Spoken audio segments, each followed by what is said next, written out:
The wound in Willow Nelson's heart was as vast as the Montana sky that stretched above her, watching dispassionately as she lowered her son's tiny coffin into the cold ground. The spring of 1878 had brought nothing but sorrow, first taking her husband Thomas to tuberculosis, and now her 4-year-old boy to fever. Her trembling hands clutched a small wooden cross, the last thing her husband had carved before his death. "I cannot bear this," she whispered, her voice carried away by the wind that swept along the riverbank. The spot overlooked the Missouri River, where Thomas had once promised they would build a home together. Now it would be a lonely marker of all she had lost. At 26, Willow had traveled west with dreams of a new beginning.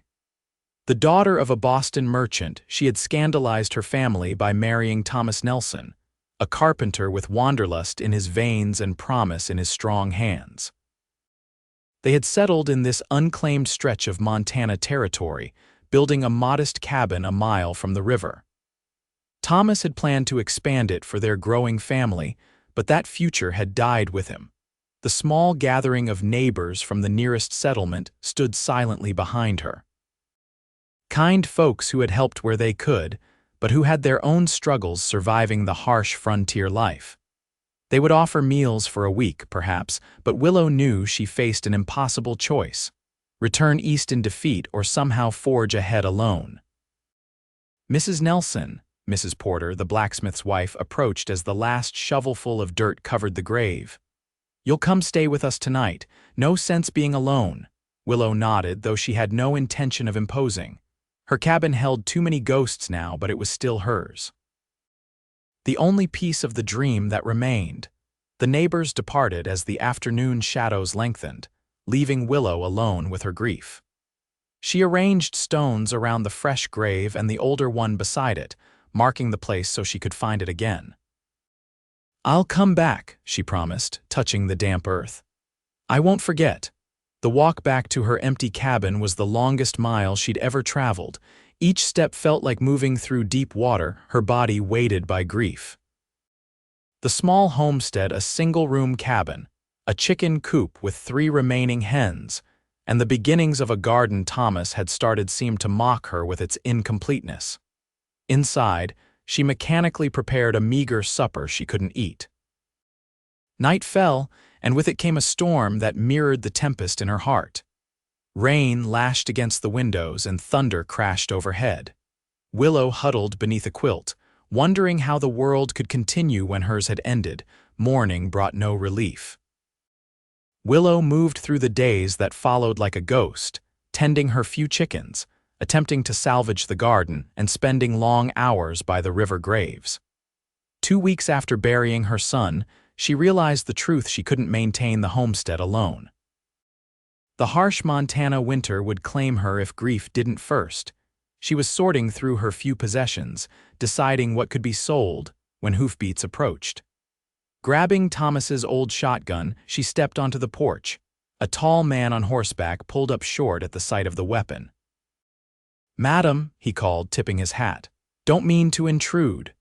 He was sun-bronzed and trail-worn, with a face weathered beyond his years.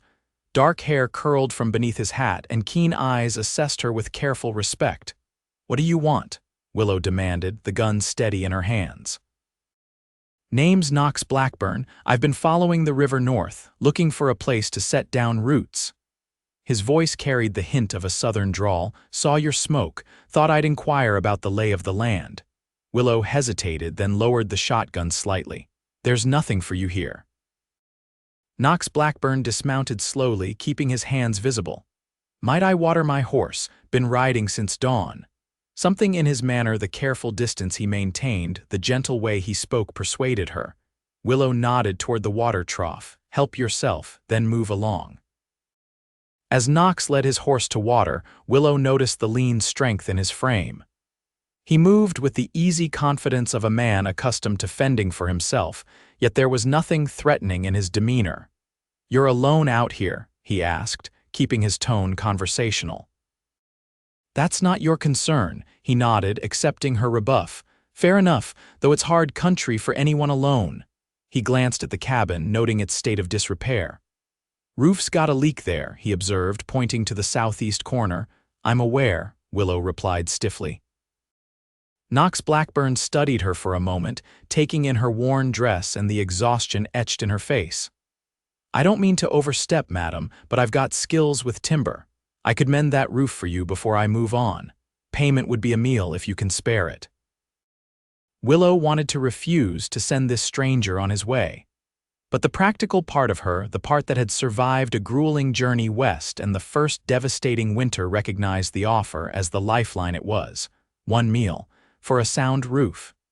She fixed him with a stern gaze. And you sleep in the barn? A small smile touched his lips. Yes, madam. Knox Blackburn worked through the afternoon, stripping damaged shingles and replacing them with new ones he cut from leftover timber stacked behind the cabin. Willow watched him surreptitiously as she went about her chores, noting the efficiency of his movements and the care he took with Thomas's tools. The promised meal was simple beans, cornbread, and coffee, but Knox ate with appreciation. Best meal I've had in months, he said, wiping his plate clean with the last of the bread. You fixed more than just that corner, Willow observed. The entire roof had been inspected and repaired where needed, Knox shrugged. Job's worth doing right. He hesitated, then added, I noticed your garden's struggling. Soil's too sandy there. Better spot would be closer to the river where the ground's richer. The river took my husband and son, Willow said, the words escaping before she could stop them. I've no desire to go near it again. Understanding dawned in Knox's eyes. I'm sorry for your loss, Mrs. Nelson. Willow Nelson. Mrs. Nelson. He cleared his throat. I lost my wife and daughter to fever 3 years back in Texas. Couldn't bear to stay where every corner held memories. The simple confession created an unexpected connection between them. Willow felt a slight easing of the isolation that had enveloped her. Will you move on tomorrow? She asked, surprising herself with the question. Knox studied his coffee. That was my plan, though. He glanced around the cabin, noting the half-finished furniture and abandoned projects. Seems there's work here that needs doing. If you'd allow it, I could stay a few days. Help set things right before winter comes. Caution warred with necessity in Willow's mind. I couldn't pay you. Room and board would suffice, and maybe some of those eggs your hens are laying. He smiled, and for the first time Willow noticed the warmth in his eyes. I've been moving too long, might be nice to stay put for a spell. Against her better judgment, Willow agreed. 3 days, then we'll see.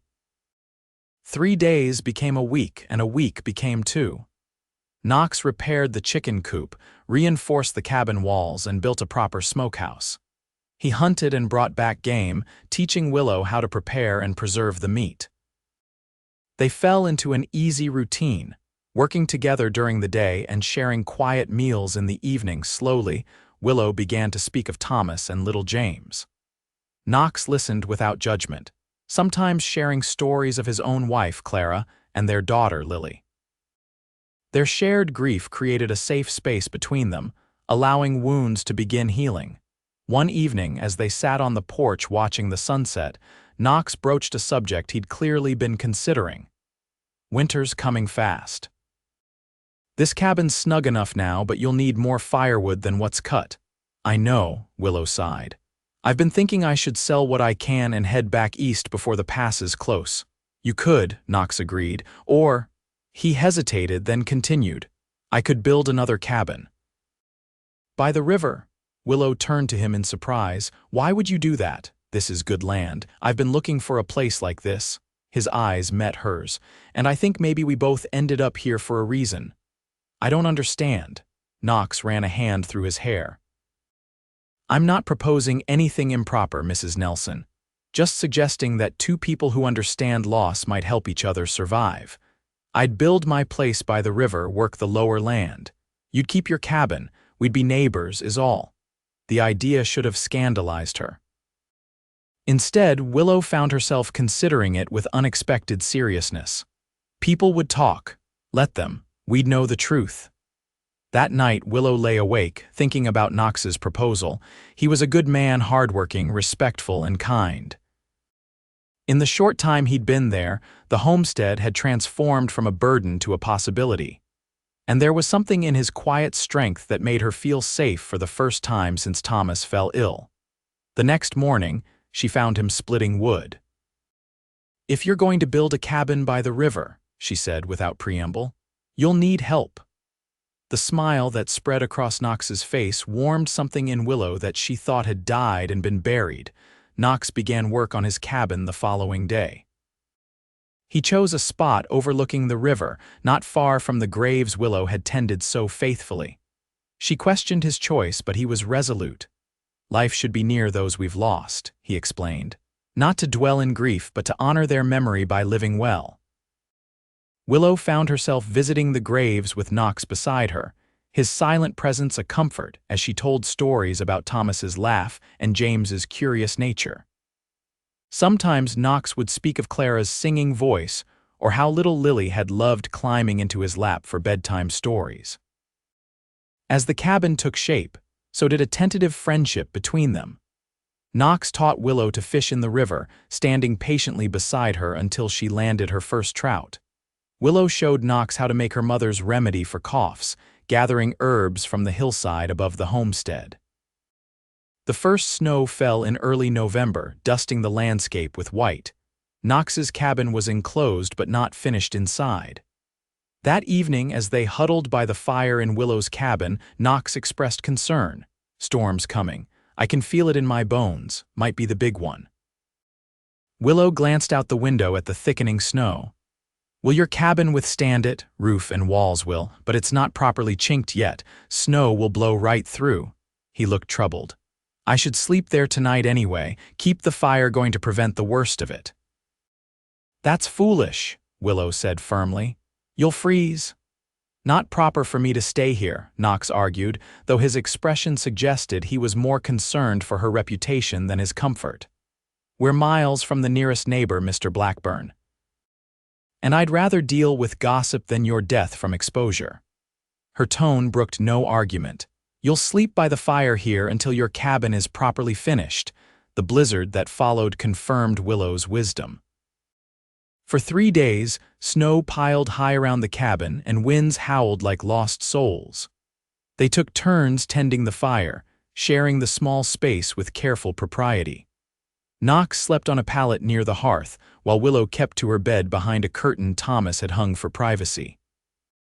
On the third night, as the storm began to subside, Willow woke to find Knox sitting at the table, working by lamplight on a small piece of wood.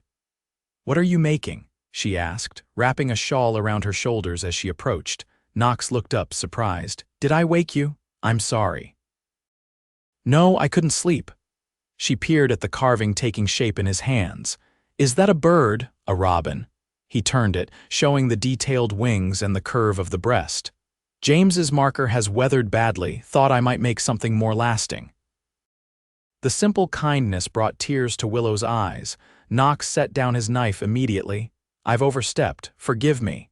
"No," she said, wiping her cheeks. "It's just, thank you for remembering him." In that moment, something shifted between them. Willow saw not just the capable man who had helped restore her homestead, but someone who understood the depth of her loss and honored it. The storm passed, and Knox returned to work on his cabin with renewed urgency. Willow found herself spending more time by the river, helping with small tasks and bringing meals. The spot Knox had chosen afforded a view of both the water and the distant mountains, catching the first light of dawn and the last rays of sunset. "It's beautiful here," she admitted one evening as they paused to watch the fading light paint the clouds in shades of gold and purple. "Yes, it is," Knox agreed, though his eyes were on her face rather than the horizon. Willow felt a flutter in her chest, a sensation she'd thought forever buried with Thomas. It both alarmed and intrigued her. Knox must have sensed her confusion, for he quickly turned back to his work, giving her space to gather her thoughts. As December deepened, Knox's cabin neared completion. The interior walls were smoothly chinked. A stone fireplace dominated one wall, and simple furniture crafted from local timber gave it a feeling of home. Knox had even fashioned glass windows from panes he'd ridden 3 days to purchase in the nearest town. "It's fine work," Willow told him, running her hand along the smooth, plain table. "You have a gift with wood like Thomas did." "High praise," Knox said softly. "He built a good life here. The beginnings of one," Willow sighed. "He had such plans."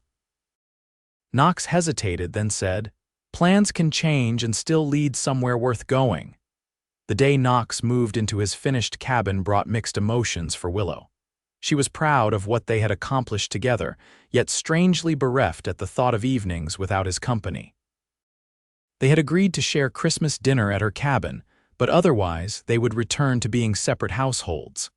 That evening, Willow walked to the river graves alone. The wooden robin Knox had carved sat atop James's cross, its delicate features catching the last light of day.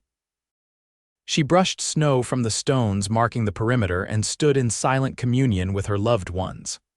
"I miss you both," she whispered, "but I'm finding my way forward somehow." As she turned to leave, she saw Knox approaching, a lantern in hand. He stopped a respectful distance away. "I thought you might be here," he said. "It's getting dark, didn't want you walking back alone." The gesture touched her. "Thank you." They walked side by side, the lantern casting a warm glow on the snow-covered path. When they reached the fork where one trail led to her cabin and the other to his, Knox cleared his throat. "I've been thinking, Mrs. Nelson, Willow," she interrupted. "After all this time, I think you can call me Willow." A smile touched his lips. "Willow. I've been thinking about what comes next, for the homestead, for us." The simple word hung between them, full of unspoken meaning. "I know it hasn't been long," Knox continued carefully, "and I'd never presume to replace what you've lost, but I've come to care for you, Willow." More than I thought possible after Clara. Willow's heart raced. "Knox, you don't need to answer now," he said quickly, "or ever if that's your choice. I'll respect whatever you decide, but I wanted you to know that if you ever thought you might, well, my door is always open to you." It wasn't a proposal exactly, but an invitation to consider possibilities. Willow appreciated the gentleness of it, the space it gave her to find her own way forward. "Thank you for telling me," she said softly. "I need time." Knox nodded. "Time is something we have plenty of out here." Christmas arrived with a clarity that only deep winter can bring. The sky stretched blue and limitless above pristine snow, and the river had frozen into fantastic sculptures of ice. Willow prepared for dinner with unusual care, wearing her one good dress and pinning her hair in a style she hadn't attempted since Thomas died. Knox arrived bearing gifts, a carved jewelry box for her, and supplies ordered from a catalog that would make the winter easier for both of them. Willow had knitted him a scarf and baked his favorite molasses cookies. They exchanged these tokens shyly, like courting youngsters rather than widowed adults. The meal was the best either had eaten in months. Willow had saved precious flour and sugar for pies, and Knox had contributed a wild turkey he'd hunted. As they sat before the fire afterward, a comfortable silence between them, Willow found herself studying Knox's profile, the strong line of his jaw, the thoughtful eyes, the hands that could be both powerful and gentle.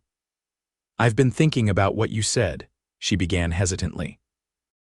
Knox turned to her, his expression carefully neutral. "Yes, about plans changing but still leading somewhere worthwhile." She twisted the simple gold band she still wore. "I never expected to be here like this, without them. Starting over wasn't part of my plan." "Nor mine," Knox admitted. "But here we are." Willow met his gaze directly.